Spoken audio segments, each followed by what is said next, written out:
King Nebuchadnezzar made an image of gold, 60 cubits high and 6 cubits wide, and set it up on the plain of Dura in the province of Babylon.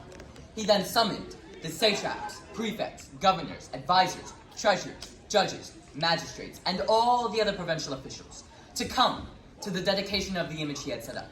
So the satraps, prefects, governors, advisors, treasurers, judges, magistrates, and all the other provincial officials assembled for the dedication of the image that King Nebuchadnezzar had set up, and they stood before it. Then the herald loudly proclaimed, "Nations and peoples of every language, this is what you are commanded to do. As soon as you hear the sound of the horn, flute, zither, lyre, Ding, harp, pipe, dictor, and all kinds of music, you must fall down and worship the image of gold that King Nebuchadnezzar has set up. Whoever does not fall down and worship will immediately be thrown into a blazing furnace." Therefore, as soon as they heard the sound of the horn, flute, zither, lyre, harp, and all kinds of music, all the nations and peoples of every language fell down and worshipped the image of gold that King Nebuchadnezzar had set up. At this time, some astrologers came forward and denounced the Jews. They said to King Nebuchadnezzar, "May the king live forever." Your Majesty has issued a decree that everyone who hears the sound of the horn, flute, zither, lyre, harp, pipe, and all kinds of music must fall down and worship the image of gold, and that whoever does not fall down and worship will be thrown into a blazing furnace. But there are some Jews whom you have set over the affairs of the province of Babylon, Shadrach, Meshach, and Abednego, who pay no attention to you, your majesty. They neither serve your gods, nor worship the image of gold you have set up. Furious with rage, Nebuchadnezzar summoned Shadrach, Meshach, and Abednego. So these men were brought before the king, and Nebuchadnezzar said to them, "Is it true, Shadrach, Meshach, and Abednego, that you do not serve my gods, or worship the image of gold I have set up? Now when you hear the sound of the horn, flute, zither, lyre, harp, pipe, and all kinds of music, if you are ready to fall down and worship the image I made, very good.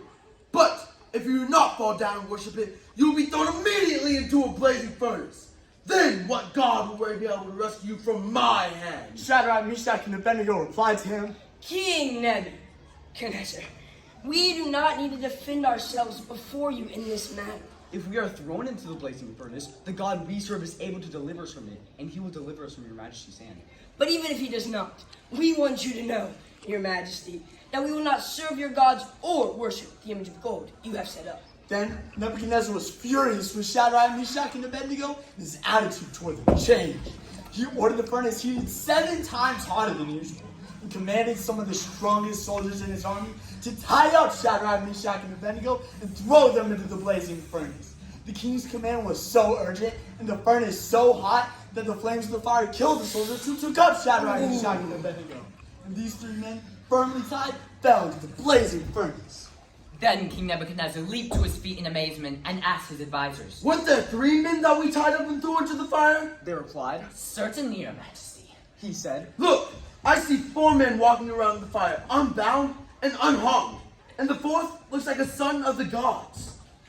Nebuchadnezzar then approached the opening of the blazing furnace and shouted, "Shadrach, Meshach, and Abednego, servants of the Most High God, come out, come here."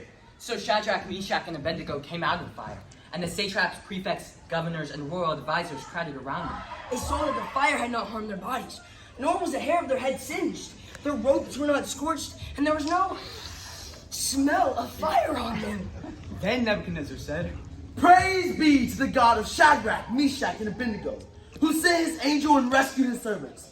They trusted in him and defied the king's command, and were willing to give up their lives rather than serve or worship any god except their own God. Therefore I decree that the people of any nation or language who say anything against the God of Shadrach, Meshach, and Abednego be cut into pieces, and the houses be turned into piles of rubble. For no other God can save in this way."